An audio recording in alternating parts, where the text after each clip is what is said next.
오늘 성경 말씀은 요한복음 3장 7절에서 12절 말씀을 가지고 임박한 진노라는 제목으로 말씀을 드리겠습니다. 세례 요한은 이사야 선지자의 예언대로 예수 그리스도의 길을 평탄케 하기 위하여 예비하도록 미리 보내진 광야에 외치는 소리였습니다. 이사야 40장 3절에 보면 외치는 자의 소리여 가로되 너희는 광야에서 여호와의 길을 예비하라. 사막에서 우리 하나님의 대로를 평탄케 하라라고 기록하고 있습니다. 이와 같이 세례 요한은 이사야 선지자의 예언대로 오셨습니다. 누가복음 1장에 보면 세례 요한의 탄생에 대하여 자세히 기록되었는데 세례 요한의 아버지 사가랴는 제사장이었고 어머니는 엘리사벳이었습니다. 제사장 사가랴와 엘리사벳은 오랫동안 아이를 낳지 못하다가 늦은 나이에 세례 요한을 낳았는데 그때 주의 사자가 나타나 요한이 잉태될 것을 말씀하셨고 요한의 사명이 무엇인지도 말씀해 주셨습니다. 요한이 잉태된 지 6개월 후에 요셉과 정혼한 마리아에게 천사가 나타나 마리아에게 성령으로 예수님이 잉태될 것을 알려주었습니다. 천사가 마리아의 친족 엘리사벳도 이미 잉태된 사실을 알렸고 마리아는 엘리사벳의 집에 가서 잉태된 사실을 알게 되었으며 석 달 동안 엘리사벳의 집에 머물며 지냈고 그 후 세례 요한이 예수님보다 6개월 먼저 태어나 예수님의 길을 예비하는 사명을 맡게 되었습니다. 마태복음 3장 3절에 보면 저는 선지자 이사야로 말씀하신 자라 일렀으되 광야에 외치는 자의 소리가 있어 가로되 너희는 주의 길을 예비하라 그의 첩경을 평탄케 하라 하였느니라 라고 기록하고 있습니다. 그래서 세례 요한은 요한복음 1장 23절에서 나는 선지자 이사야의 말과 같이 주의 길을 곱게 하라고 광야에서 외치는 자의 소리라고 하였고 예수님께서도 마태복음 11장 10절에서 기록된 바 보라 내가 내 사자를 내 앞에 보내노니 저가 내 길을 내 앞에 예비하리라 하신 것이 이 사람에 대한 말씀이라고 하셨습니다. 그래서 이사야가 예언한 내용이 성취된 자가 바로 세례 요한임을 증명하고 있습니다. 광야에 외치는 자의 소리는 이사야 40장 30절에서 바벨론 포로 생활에서 그의 백성을 예루살렘으로 돌아오게 하실 뿐만 아니라 더불어 귀환하실 여호와의 길을 예비하라는 예언이었습니다.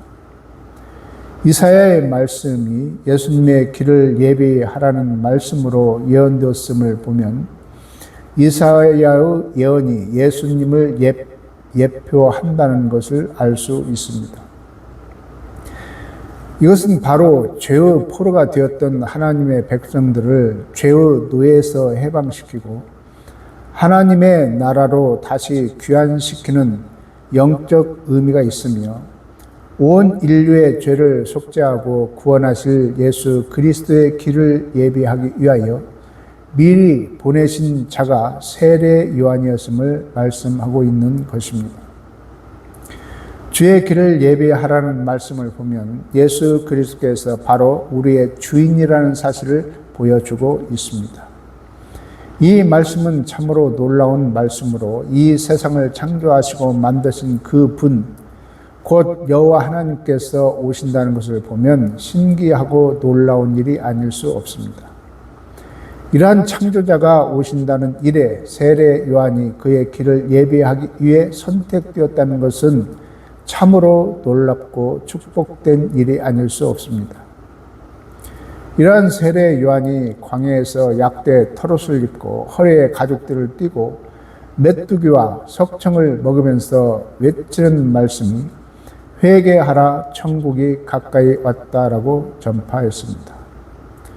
회개하라는 이 말씀은 순수한 의미로는 마음을 바꾼다는 뜻을 가지고 있으며 새 행실로 돌아온다는 뜻으로 백성들로 하여금 여호와와 맺은 언약궤로 돌아오라는 예언자의 외침이었습니다.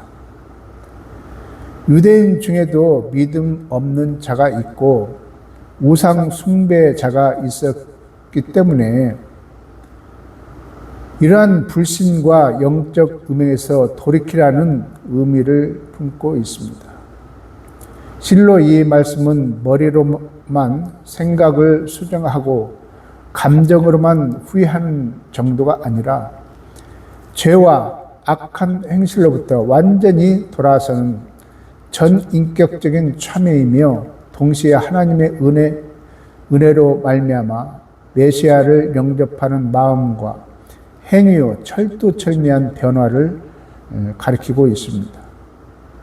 물론 여기에는 약간의 행위가 근본적으로 올바른 삶에서 벗어나 있으며 인간의 행위가 근본적으로 올바른 삶에서 벗어나 있으며 따라서 인간은 철저한 변화가 절대로 요청되는 존재라는 것이 전제되어 있습니다.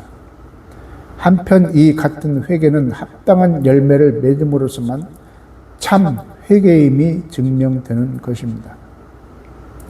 천국이 가까웠니라는 말씀은 요한의 설교 두 번째 주제로 회개의 이유를 밝히고 있습니다. 왜냐하면 천국이 이 땅에 실현되는 날에는 그 나라를 유업으로 상속받기에 합당한 자와 그렇지 못한 자가 구별될 것이기 때문입니다.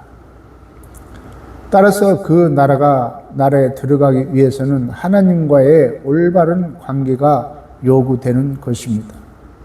또한 이 표현은 구약에 약속된 메시아 왕국에서 유래한 것으로 구약 성경에서 하나님 나라 곧 왕국의 주요 의미는 통치를 말씀합니다. 이것은 신약 성경에서도 마찬가지입니다. 즉 왕국은 대부분이 하나님의 통치를 암시합니다. 이는 당시 천국을 영적인 것으로만 해석하고 인간의 마음 안에 있는 것으로 간주했던 랍비들의 해석이나 메시아 왕국이 이루어질 때 로마의 지배가 무너지고 정치적 평화와 번영이 도래하려던 당시의 유대인들의 해석과는 달리 이 땅에 실현되고 있는 하나님의 통치라는 의미를 가지고 있습니다.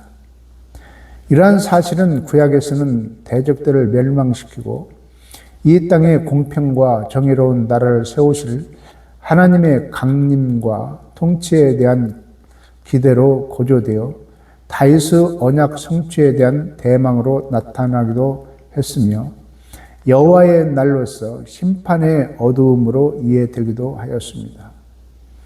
그리고 신약에서는 그리스도의 초림과 그의 십자가 사건으로 이 땅에 구체화될 천국과 그리스도의 재림으로 완성될 영원한 천국이라는 이중적 구조를 지닌 것으로 이해되었습니다. 본문에 제시된 세례 요한의 선포는 바로 예수님의 초림으로 구체화될 천국에 관한 언급인 것입니다. 한편 여기서 가깝다라는 말은 천국은 예수님과 그의 말씀과 이적과 함께 왔고 그의 죽음과 부활과 함께 왔으며 이 시대의 종말에는 완성된 모습으로 올 것이다 라는 의미를 지니고 있습니다. 즉 하늘나라는 지금 그리스도와 함께 교회와 온 세계에 왔고 마침내는 영원히 존속될 것입니다.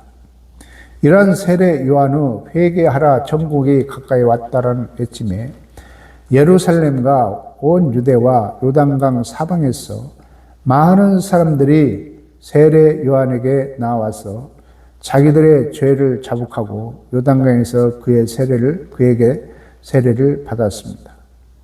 또한 많은 바리새인들과 사두개인들도 세례 베푸는 데 오게 되었는데 그 말씀이 오늘 본문 말씀이 되겠습니다.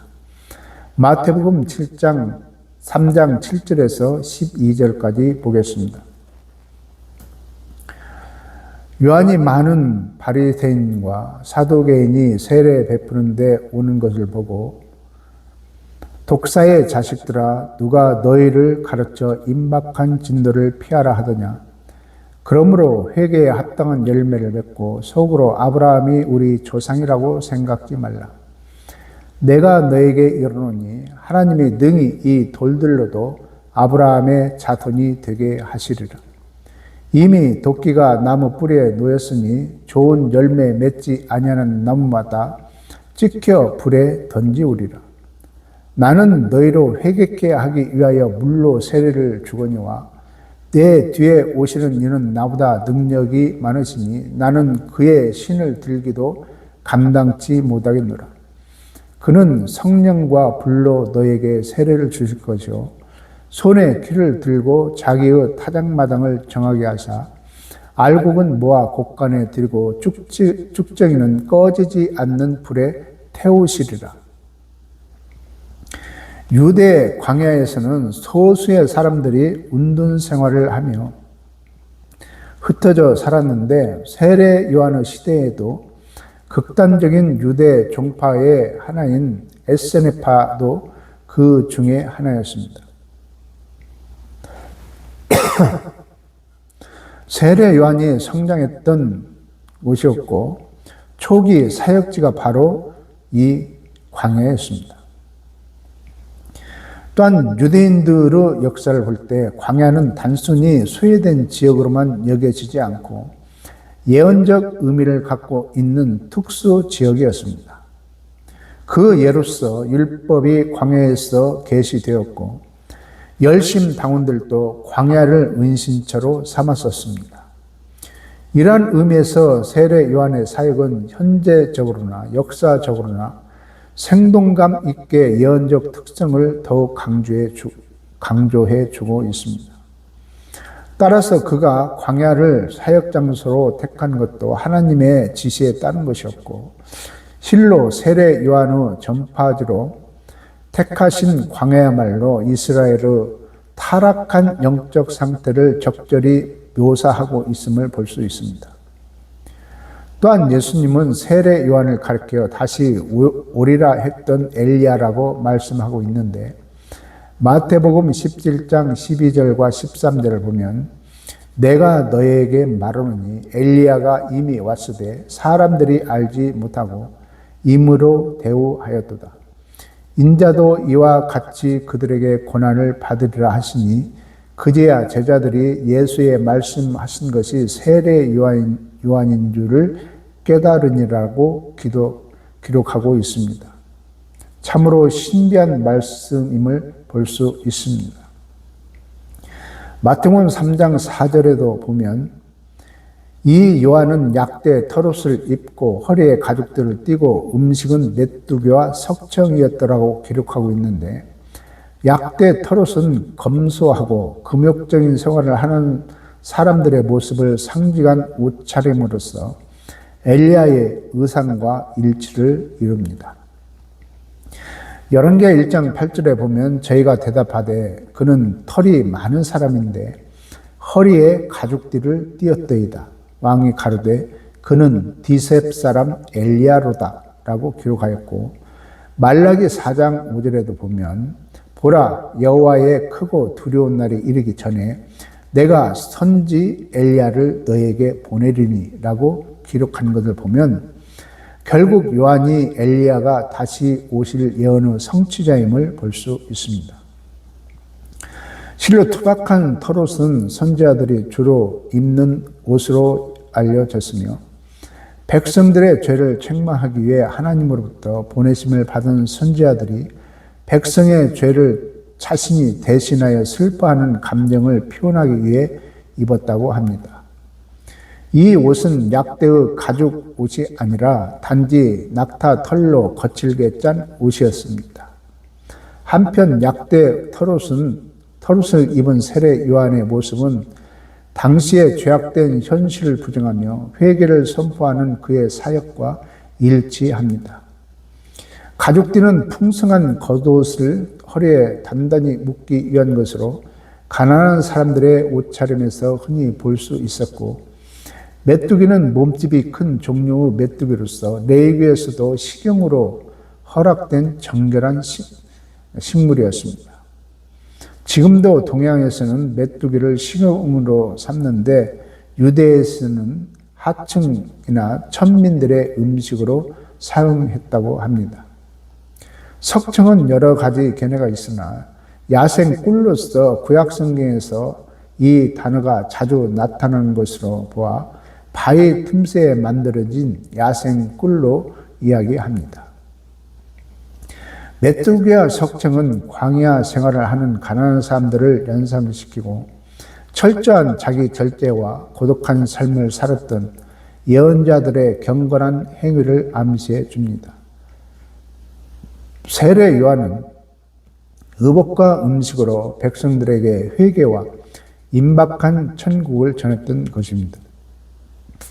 이러한 세례 요한의 회개 외침에 예루살렘과 온 유대와 요단강 사방에서 다 그에게로 나와 회개하며 세례를 받았습니다. 선지자가 보내지지 않는 400년 동안 여호와의 말씀을 듣지 못한 영적 기갈에 암울한 시대의 절망 속에 살아가던 이스라엘 백성들은 세례 요한이야말로 그들의 영적 가뭄을 해결해 줄 단비로 여겨졌으며, 그 중에서도 어떤 이는 그를 예언된 메시아로 기대하며 그에게 모여들었을 것입니다. 그래서 마태복음 3장 6절에 보면 자기들의 죄를 자복하고 요단강에서 그에게 세례를 받더라고 기록하고 있습니다. 많은 이스라엘 백성들이 오랫동안 선지자를 보지 못했던 영적 갈급함 속에서 갑자기 나타난 선지자인 세례 요한에게로 백성들이 모여오게 되었던 것입니다. 아무튼 이제까지 이스라엘 역사상 개인적인 죄의 자복이 이처럼 전국적으로 확산된 적이 없었습니다. 이스라엘을 구원할 메시아 임하심 후 역사가 전국적으로 관심이 고조되고 있는 것을 볼 수 있었습니다. 요단강은 헤르몬산에서 발원하여 갈릴리 호수를 경유한 다음 요단강을 거쳐 사해로 흐르는 강을 말합니다.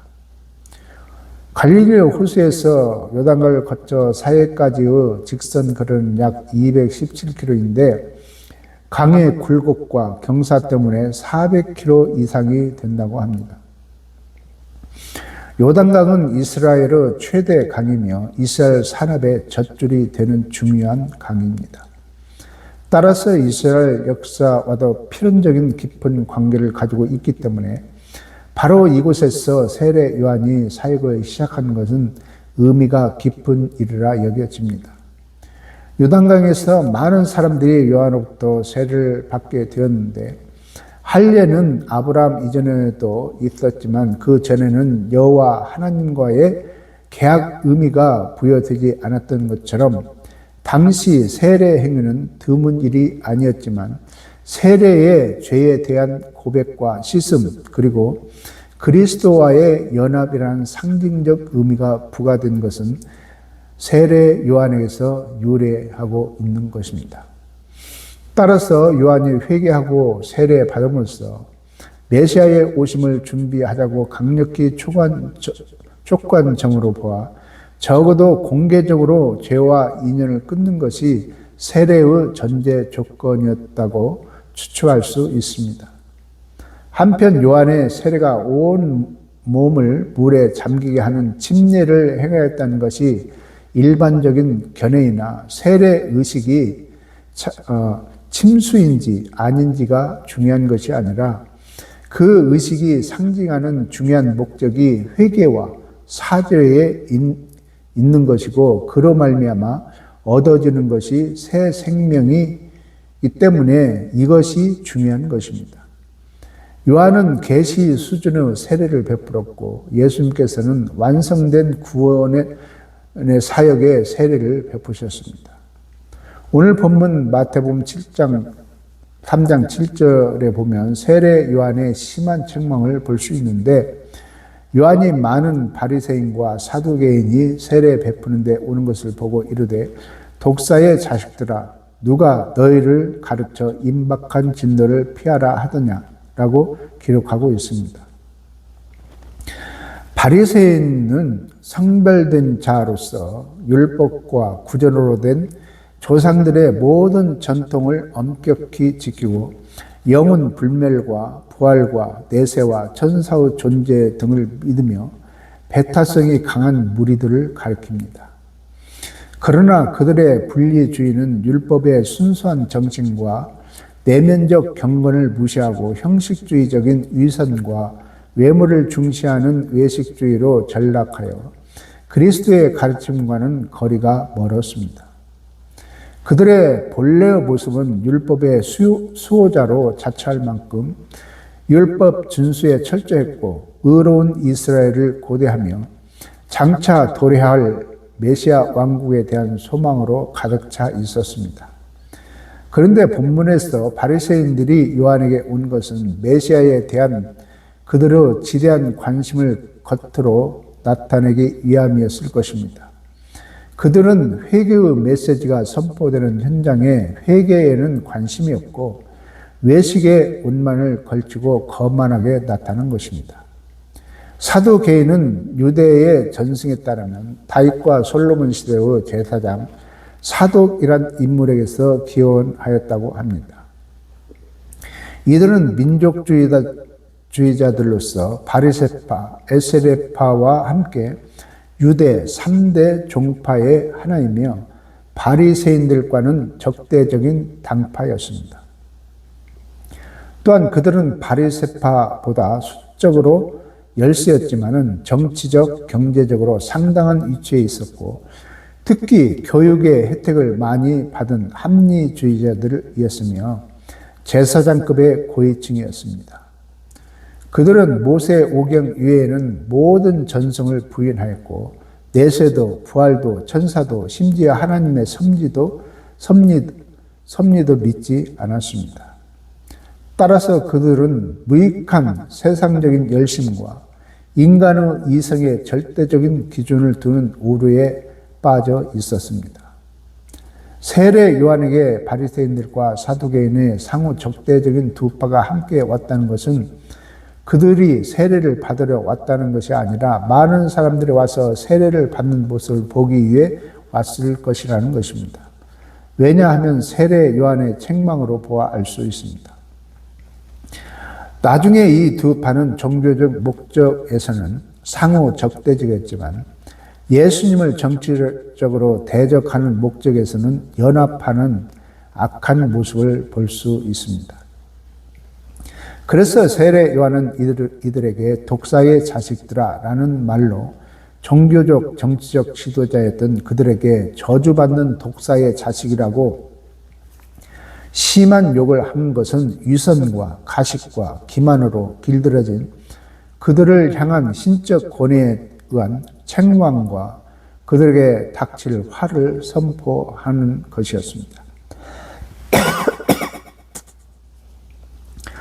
예수님께서도 서기관과 바리새인들을 향해 같은 책망을 하신 적이 있습니다. 마태복음 23장 33절에 보면 뱀들아 독사의 자식들아 너희가 어떻게 지옥의 판결을 피하겠느냐라고 기록되어 있습니다. 이 욕설은 아브라함의 자손으로 자랑하던 그들에게 사단의 도구인 뱀의 후예라고 말함으로써 그들의 사악한 실체를 여지없이 드러낸 것입니다. 그래서 세례 요한은 누가 너희를 가르쳐 임박한 진노를 피하라 하더냐라는 말로 너희가 무슨 근거로 나는 심판을 피할 수 있다고 생각하느냐라는 뜻의 질책성의 질문을 하고 있습니다.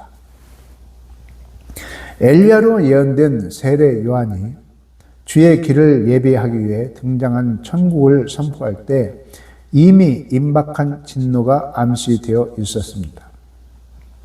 그런데 세례 요한의 이 당황스러운 질문이 지향하는 궁극적인 목적은 단지 임박한 진노를 당하라는 것이 아니라 그들의 죄악을 인식하게 하고 끝내 그들로 하여금 회개에 합당한 열매를 맺게 하려는 것이었습니다. 또한 임박한 진노는 이방인을 위해 준비되어 있는 것이 아니라 메시아 영접을 준비하고 있지 않는 모든 사람들에게 호련히 다가오는 종말론적인 말씀인 것입니다. 물론 이 진노는 AD 70년 로마 디도 장군에 의해 예루살렘이 회파됨으로써 1차 성취되었지만 예수님의 재림으로 인한 마지막 심판 때에 온전히 성취될 것입니다. 그래서 본문 마태복음 3장 8절에 그러므로 회개에 합당한 열매를 맺으라는 것입니다. 회개에 합당한 열매를 맺으라는 것은 임박한 진도를 피하기 위한 참된 방법을 제시하고 있는 것입니다. 즉 사단의 행위처럼 위선적 종교 행위와 같이 단지 형식적인 세례 행위로는 임박한 진도를 피할 수 없으니까 외식적인 태도를 버리고 참된 회개에 합당한 열매를 맺으라는 것입니다.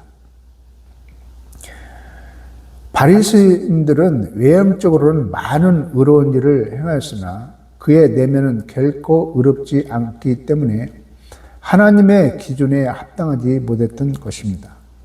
어느 사람이건 외견상 의로운 행동을 할 수 있으나 그에 합당한 열매를 맺지 못합니다. 이것은 내면이 청결한 사람만이 오직 의롭고 올바른 행동들과 하나님께서 기억될 만한 열매들을 맺을 수 있다는 것입니다. 바리새인들과 사두개인들이 잘못 생각하고 있는 것을 또 지적하고 있습니다. 본문 마태복음 3장 9절에 보면 속으로 아브라함이 우리 조상이라고 생각지 말라. 내가 너에게 이르노니 하나님이 능히 이 돌들로도 아브라함의 자손이 되게 하시리라고 말씀하고 있습니다. 아브라함이 우리 조상이라고 생각하지 말라는 말씀은 이스라엘 백성들이 아브라함의 자손이라는 선택된 민족이라는 선민 사상으로 아브라함의 믿음이 그 후손에게 효력을 미친다고 생각했습니다. 그리고 속으로라는 표현은 그들이 아브라함의 혈통의 외적 상황으로 구원받는다는 마음의 생각을 지적하고 있습니다. 그러나 구원의 참된 조건은 육적 혈통에 있는 것이 아니고 믿음으로 영적 자손이 되는 데 있는 것입니다. 이처럼 자신들의 종교적 특권에 대한 이스라엘의 민족의 오해는 사실 단순한 오해가 아니라 아무런 권리도 없는 것을 탐하는 가증한 위선적 범법 행위였습니다. 하나님이 그들을 선민으로 삼으신 것은 사실입니다. 그러나 그것은 구속사 정계의 중심이요 도구로 삼기 위한 것이지 그들을 무조건 구원하기 위한 것이 아니었습니다. 구약이 한글같이 증언하는 바대로 그들이 선민이 된 것은 결코 무슨 공적이 있어서가 아니었습니다. 또한 그들이 선민의 지위를 유지하여 온 것은 하나님의 끊임없는 용서 덕택이었습니다. 성경은 이스라엘의 역사도 다른 인간사와 마찬가지로 끊임없는 타락과 교만의 역사였음을 보여줍니다. 따라서 그들이 선민의 혈통에 끼이게 된 것은 그저 감사할 조건일 따름이지 결코 아무 때나 내세우는 특권층 신분 증명서가 아니라는 것입니다. 이 돌들로도 라는 말씀은 하나님의 은혜를 하찮은 돌처럼 여기는 아브라함의 자손들의 악한 교만 때문에 그들이 마찬가지로 돌처럼 여기는 이방인들을 하나님께서 들어 약속의 자손으로 만드실 것이라는 예언입니다. 실로 하나님은 태초에 흙으로 사람을 만드셨듯이 당신이 원하시기만 하면 발 밑에 돌이나 아니면 유대인들의 발 밑에 돌처럼 천하게 여기는 이방인들을 당신의 백성으로 재창조하실 수 있다는 것입니다. 여기서 요한은 이방인 역시 선민 대열에 들어와 아브라함의 특권과 품성을 소유할 수 있다는 그 당시로서는 상상을 초월한 메시지를 전하고 있는 것입니다. 그래서 본문 마태복음 3장 10절에 이미 도끼가 나무 뿌리에 놓였으니 좋은 열매 맺지 아니하는 나무마다 찍혀 불에 던지우라고 말씀합니다. 이 말씀은 메시아의 진노가 임박했을 뿐만 아니라 시간적 여유가 더 이상 없는 바로 그 시점에 이르렀다는 것입니다. 특별히 하나님의 뜻에 거역하는 무리들에 대한 심판을 도끼로 나무를 찍는 일에 비유한 사실은 심판을 묘사하고자 했기 때문일 것입니다. 여하튼 이에 천국이 가까이 옴과 동시에 심판도 가까이 왔습니다. 이 천국과 심판은 불가불의 관계에 있는 것으로서 천국을 선포하는 것은 곧 심판을 선언하는 것이며 그것은 또한 회개를 선포하는 것입니다. 더욱이 세례 요한은 그 도끼가 줄기 혹은 가지가 아니라 뿌리의 놓임으로 심판이 완전할 것임을 명백히 하고 있는 것입니다. 계속해서 본문 마태복음 3장 11절을 보면 나는 너희로 회개케 하기 위하여 물로 세례를 주거니와 내 뒤에 오시는 이는 나보다 능력이 많으시니 나는 그의 신을 들기도 감당치 못하겠노라. 그는 성령과 불로 너희에게 세례를 주실 것이요 라고 말씀하고 있습니다. 내 뒤에 오시는 이라는 말씀은 요한이 담대하게 사역함으로써 백성들에게 자신이 그리스도로 인식되는 것을 스스로 불식시키기 위하여 자신은 단지 메시아의 길을 예비하는 자임을 명백히 밝힌 표현입니다. 세례 요한이 노예들이나 하는 일인 신을 들고 다니는 일조차 감당치 못할 그런 분이 바로 누구인가?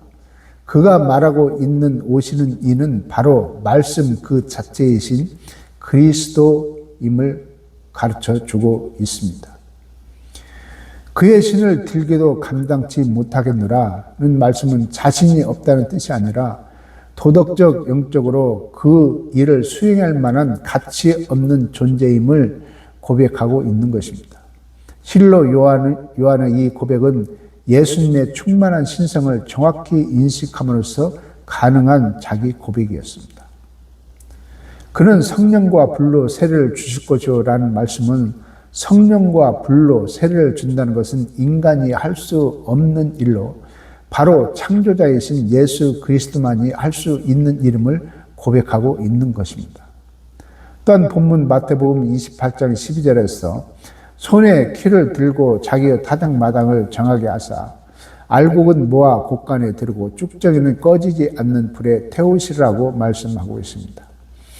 키를 손에 든 메시아는 타작마당으로 비유된 세상에서 신자로 비유된 알곡과 불신자로 비유된 쭉정이를 철저히 나누실 것이며 또한 각각 심판과 구원이라는 말씀을 하고 있는 것입니다. 계속해서 꺼지지 않는 불은 어떤 한 시점에 이르러 소멸되는 불이 아니라 영원히 지속될 그런 불이며 이는 하나님의 형벌의 영속성을 강조하는 동시에 종말론적인 심판과 지옥을 의미하기도 합니다. 현실에 반드시 존재할 이 무서운 불에 알곡 아닌 모든 쭉정이를 남김없이 태워 자신의 타작마당을 정하게 하실 것입니다. 그러면 세례 요한은 바리새인들과 사두개인들을 향하여 독사의 새끼들이라는 강한 책망을 하면서 왜 심판의 말씀을 하셨을까라는 것입니다. 그 이유를 살펴보겠습니다. 마태복음 21장 32절을 보면 그들은 하나님을 믿지 않았으며 전혀 죄에 대하여 회개할 줄 몰랐습니다.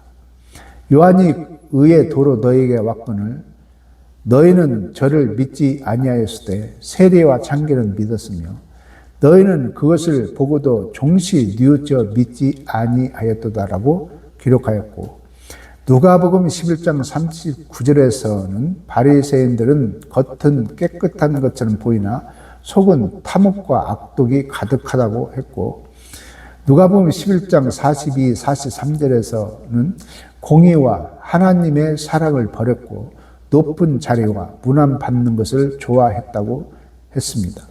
또한 마태복음 23장 3절에서는 천국문을 닫고 자기도 들어가지 않고 들어가려는 사람도 못 들어가게 했다는 것입니다. 그래서 예수님께서는 이들을 향하여 말씀하시기를 요한복음 8장 44절에 너희는 너희 아비 마귀에게서 났으니 너희 아비의 욕심을 너희도 행하고자 하느니라. 저는 처음부터 살인한 자요 진리가 그 속에 없으므로 진리에 서지 못하고 거짓을 말할 때마다 제 것으로 말하나니 이는 저가 거짓말장이요 거짓의 아비가 되었음이라고 아주 무섭게 책망을 했습니다. 마태복음 12장 34절에서는 독사의 자식들아 너희는 악하니 어떻게 선한 말을 할 수 있느냐 이는 마음에 가득한 것을 입으로 말함이라고 아주 호되게 책망을 했습니다. 또 마태복음 8장 11절 12절에 보면 또 너에게 이르노니 동서로부터 많은 사람들이 이르러 아브라함과 이삭과 야곱과 함께 천국에 앉으려니와 나라에 본 자손들은 바깥 어두운 데 쫓겨나 거기서 울며 이를 갈미 있으라고 말씀하고 있습니다. 오늘날 세례 요한이 오셨다면 우리에게는 무슨 말씀을 하셨을까라는 생각을 해보았습니다.